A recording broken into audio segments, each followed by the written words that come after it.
Hello, Sonali. Thank you so much for joining me today. Hello, Dr. Shu. How are you? It's an honor to be here. How have you I'm been? I'm pretty good.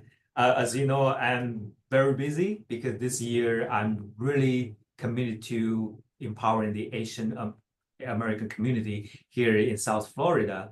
And then I have founded this amazing group called Golden Bowl, and you will definitely love it. So I'll share with you later. I wanted to feature the young Asian leaders, especially in the hospitality, restaurant, and food service business here in South Florida. So you will be the first one. That is amazing. Firstly, congratulations to you. I know that you've been working hard and you have been putting all of us who are Asians as a whole on the map, if I may say so. And that's amazing. Like that, to take that step solely by yourself in a completely new country, it takes a lot of courage. And I commend you truly, and I hope I can do something as big as you. And thank you so much for choosing me. Thank you so much for giving me the opportunity to be here, and I'm more than happy and excited to be on this journey with you. Great. So let's get started. So let's start with your roots. Can you tell me a little bit about, where you're from and what shaped your interest in hospitality and all food and beverage management? Correct. So I come from India. I come from a small town called Lucknow, which is on the northern part of the country. And growing up, I did not really have any, I did not know if hospitality like as a career existed.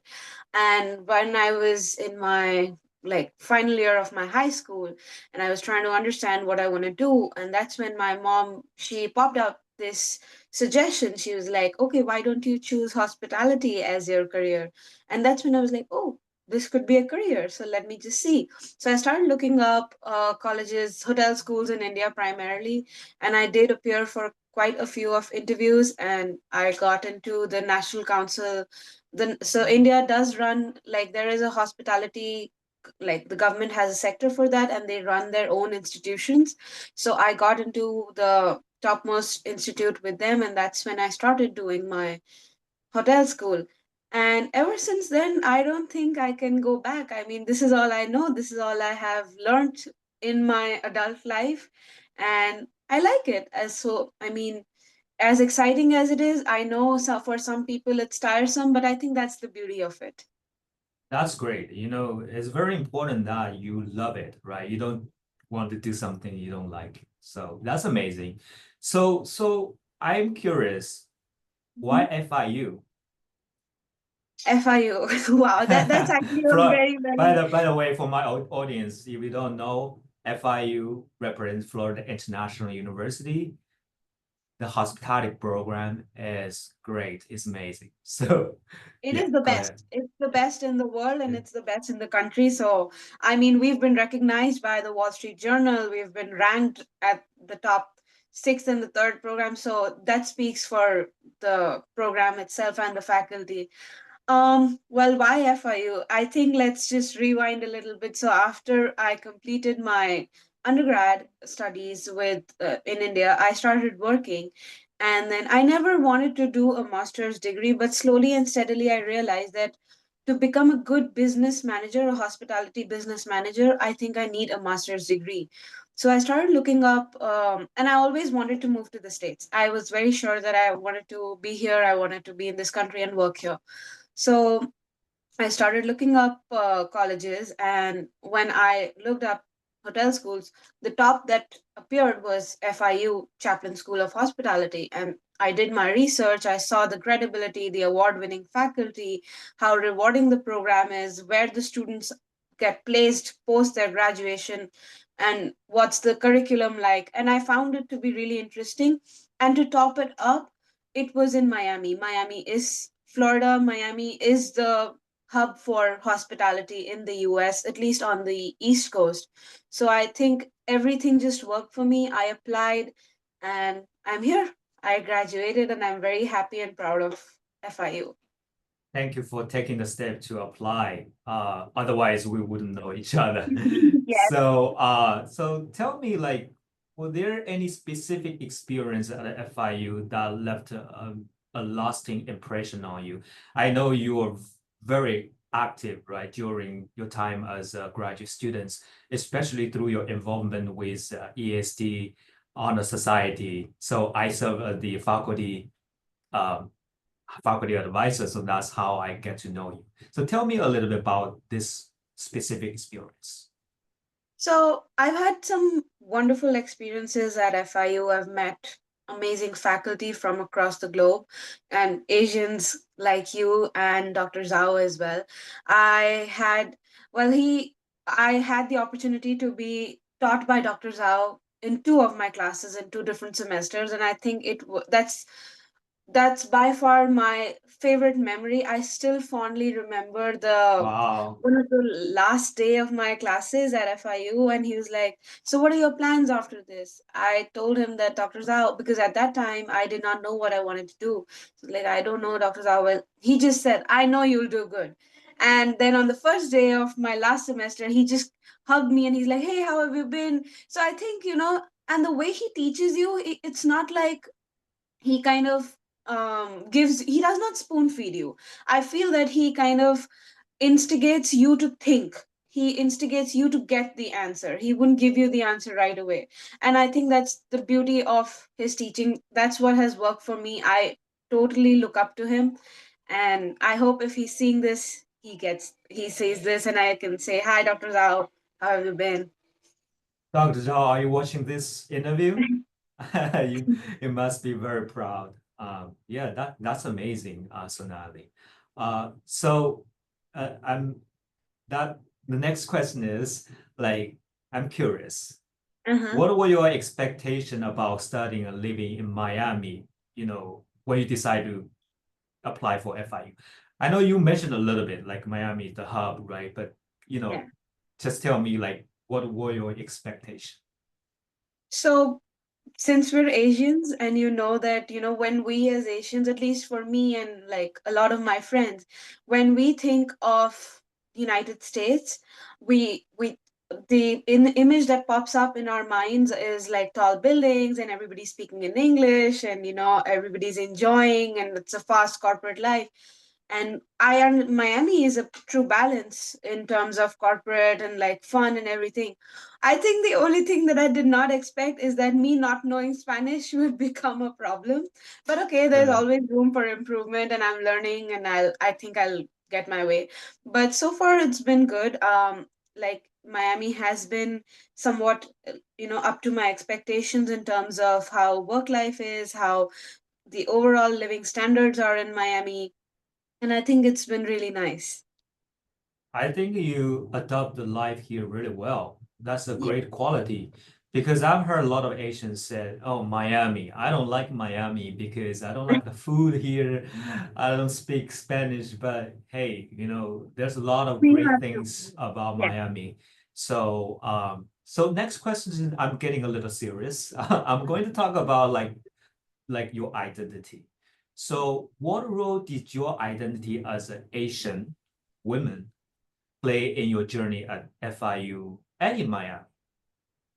So, as you mentioned earlier, that I was a part of the ESD Honor Society, and I think that being we, I'll keep that, just like take that as a side note, and I'll tell you why I said that.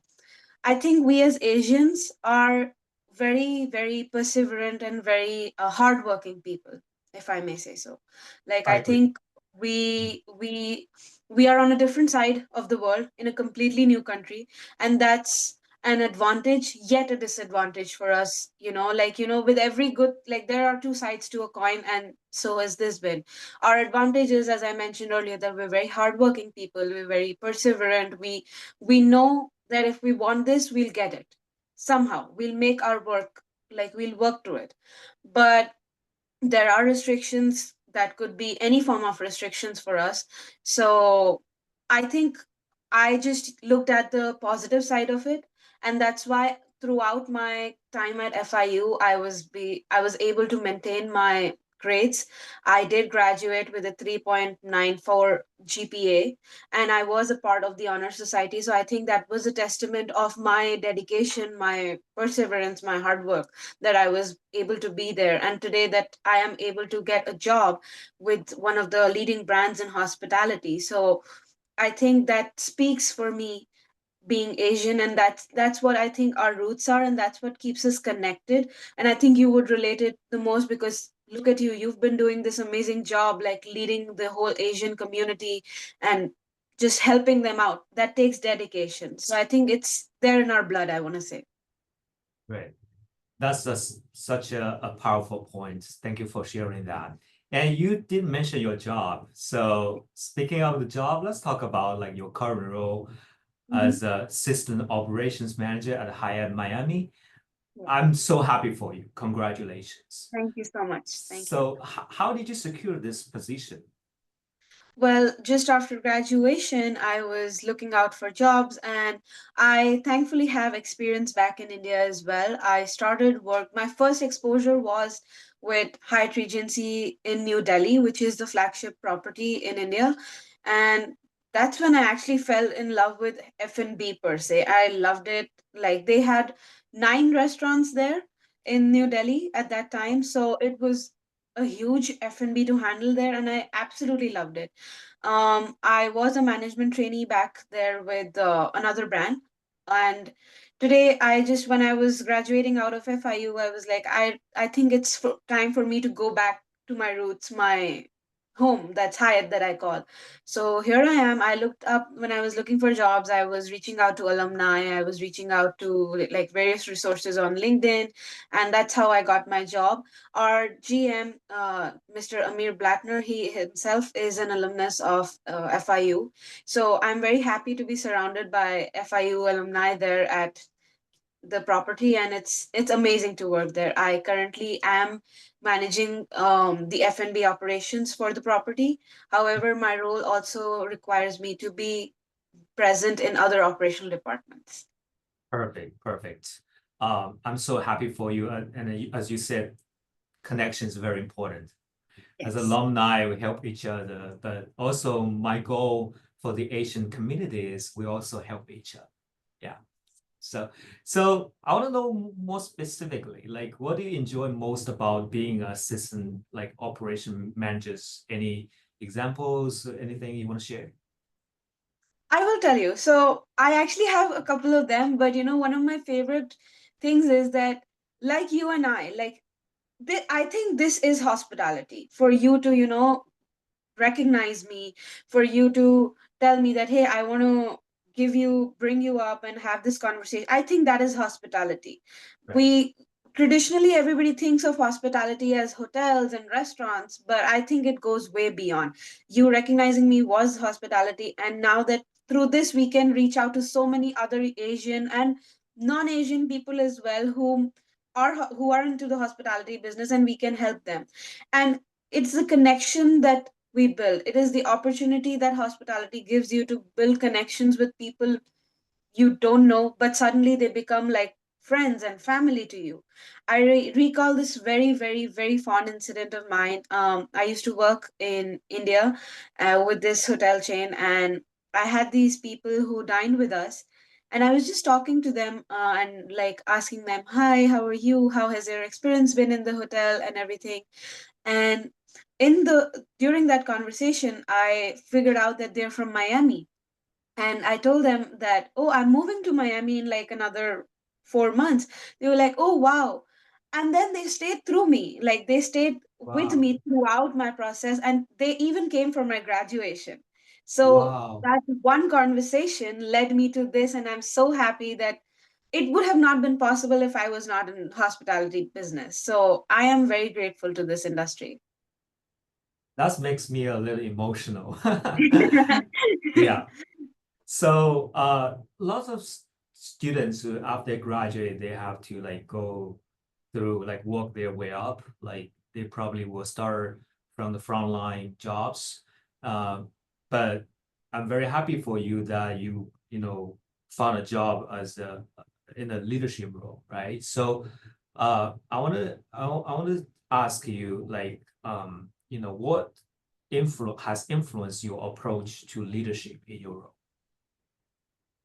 Um, so as I mentioned, I did have experience back in India as well.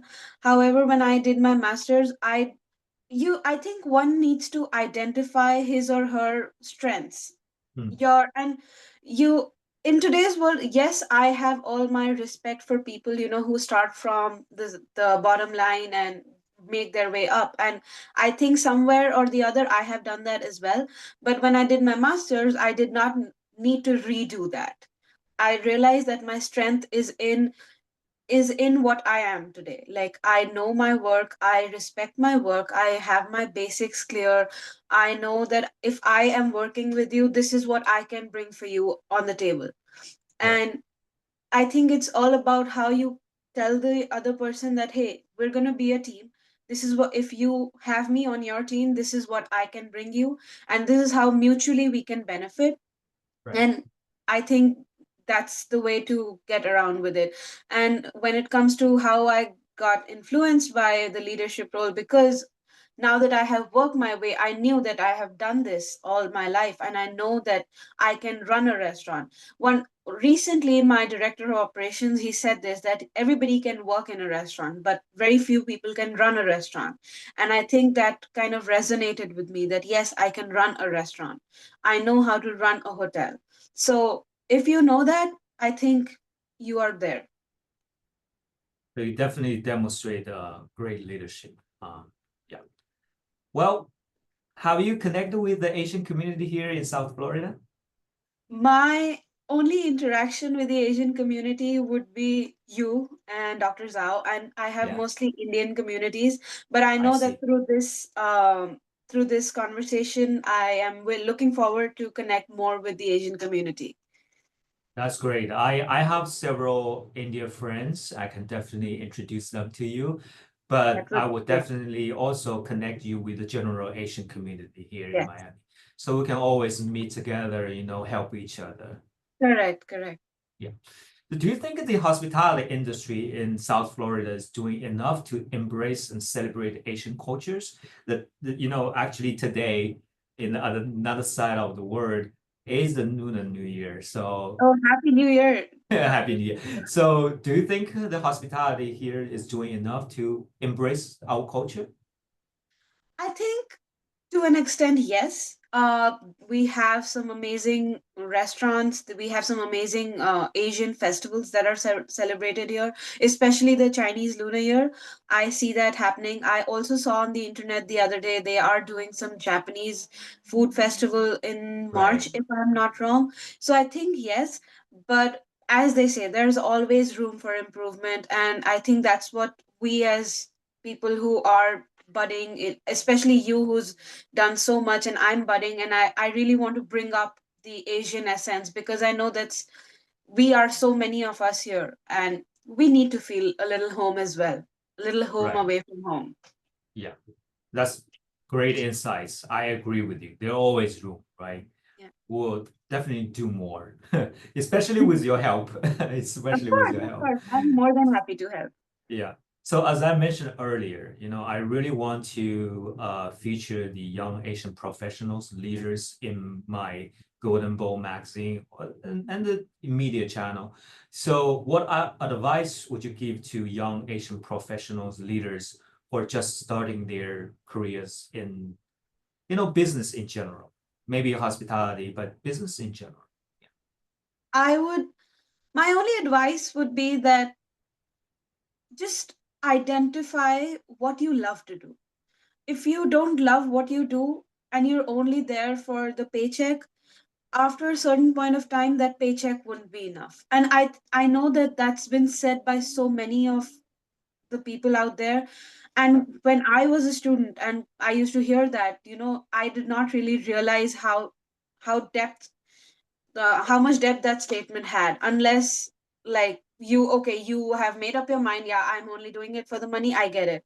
But I think that statement does have depth to it. Like, if I don't love it, I think after a certain point of time you wouldn't be motivated to go there. So find your motivation, find that one thing that keeps you going.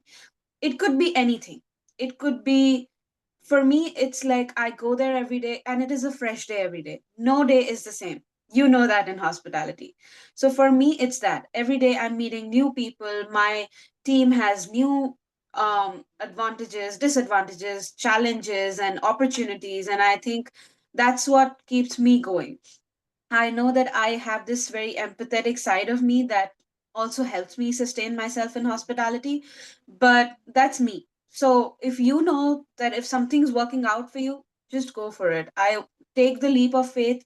Sometimes timing may not be your best partner, but wait for it. Your time will come around and do what you love. If you don't love what you do, you'll get bored after a certain point of time, and then you'll be in the rut of criticizing, and then it gets very meaningless, very depressing, and I wish nobody to be there. So yeah, Yeah, that's my only advice. that's great advice. I believe we will all benefit from your advice. It's great. Thank Yeah. you. So looking ahead, what are your goals for the future? I am into the hospitality business, and someday I would love to be a general manager. I know I will be. The You timeline will. might not Yeah. be as planned by me, but I know I will be. For now, I'm into operations, and in the near future, I plan to also transition into revenue so that I can understand the hotel business as a whole. I understand the restaurant business as a whole, and now I want to grow big. So yes, I will. That's my plan for now, and I hope I can achieve that soon. You definitely will. That's a very Thank meaningful you. vision. Yeah, that's very meaningful. Yeah. So we had a great conversation. Before we wrap up, is there anything else you want to share about your journey and, or what keeps you motivated? Anything, My just anything. Yeah. journey has been full of roller coasters, good and bad both. And I'm very grateful for however it has been. I'm very happy. I started working in 2018 and I have been in the hospitality business ever since. I'm very happy. I'm very happy that I'm here. I don't think if I was doing anything else, I would have been here. So I think that everything is just working out, and I'm very grateful. Thank you for choosing me. Thank you for giving me this opportunity to be here, and I am looking forward to impact and help as many people, professionals, students as I can with you on this journey. Thank you so much, Sonali, for such an inspiring conversation. Your journey is a testament to resilience, passion, and the power of embracing your identity and your love of the hospitality industry. So thank you Thank again you so so much, much. Dr. Yeah. Yeah. So we will soon send you this video and send you the digital magazine. So Uh-huh. stay tuned. Stay tuned. I would look forward to that. Okay. Thank you so much. Have a nice Thank day.